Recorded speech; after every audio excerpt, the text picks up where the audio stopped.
As far as the chaos we find ourselves in these days, it's difficult to say which side pulled the trigger first. Erusia deployed an automatic intercept system with drones. Osea implemented long-range attacks to bypass them. So Erusia decided to sabotage Osea's communications and navigation technology. Erusia couldn't launch a satellite themselves, but they were still able to hack the software of the Osean transmission and navigation systems. Before Osea even noticed, half of their satellites were hijacked. That's when things got ugly. In an attempt to knock out each other's capabilities, both forces launched fighters loaded with anti-satellite missiles at the same time. Only military satellites were targeted.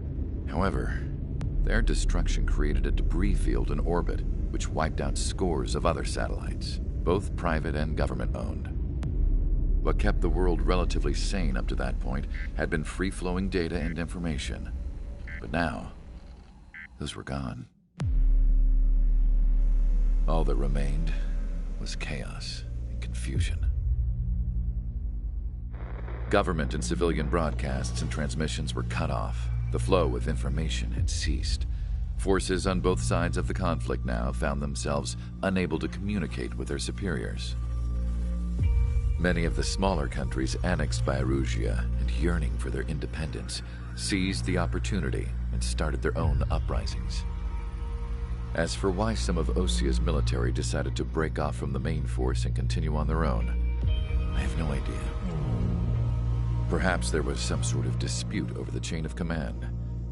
The continent that had once seen wars that were only fought between Osea and Erusia was now full of numerous conflicts between rival leaders vying for power. Insurgencies were everywhere. I even heard a rumor that a group of Osean convicts had rebelled. Rumors. It never ceased to amaze me that even at a crazy time like this, something as trivial as a rumor could find its way here. Communications from corporate were cut off. Apparently, the entire computer network was down. It was a wise decision to make our drones autonomous with AI instead of being radio-controlled. Wise and forward-thinking. Even with their GPS offline, they can still use their sensors to navigate as long as they're working properly. I'm sure the drones are still working perfectly, following their mission orders to the letter. I wish I could upload Mihai's new data to them. But without a connection, I can't upload the software to the active drones. The new ones we're making, though, there should still be enough time to upgrade those before they're activated. I'll be taking the data I've acquired away from the front lines now. Oh, and I'll be taking the girls, too. I told my assistant Masa it was time to get Mihai's granddaughters ready to leave here. She's not much older than the girls, but she has a way about her, and I'm sure she won't have any trouble with them. I saw a plane flying off in the distance. I imagine it was...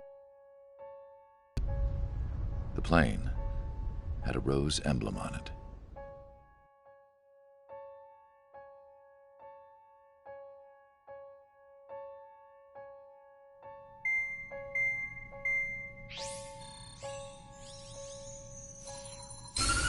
Erusia's communication networks have been down since their satellites were destroyed.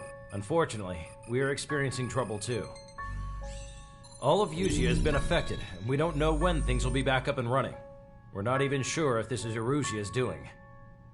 Still, we will follow the strategy that was originally planned and move on to the next operation after liberating Farbanti. Let's get to it. Since the war began, we've been receiving communications in secret from an officer in the Erusian army. With the capital under our control, Erusia's radical element is losing support quickly, affecting the balance of power. HQ is thinking of using the military officer as a way to gain leverage to settle peace negotiations. The officer is currently hiding in the outskirts of Anchorhead Bay, having joined up with support dispatched from the Osean army.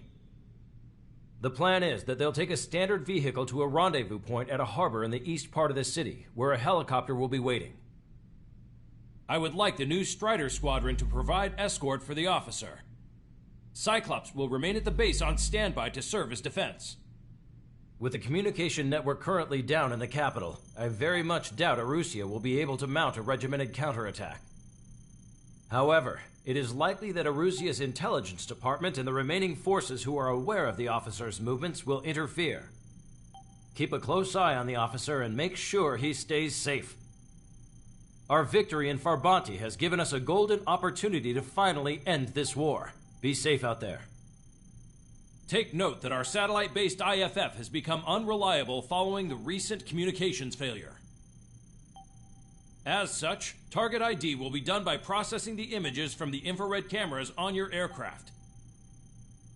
Objects will initially appear as unknown on your HUDs, but will be ID'd once you close in on them for a set period of time.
To the unidentified Osean craft, this is Captain Carl of the Osean Army. Are you here for the escort? You're not the squadron I was expecting. Are you really friendlies? Over. This is Longcaster. Airborne warning and control system for the Osean Long-Range Strategic Strike Group. Captain Carl, they're on our side. And those two pilots we've heard about must be here too. Okay, I hope you're right.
power warning.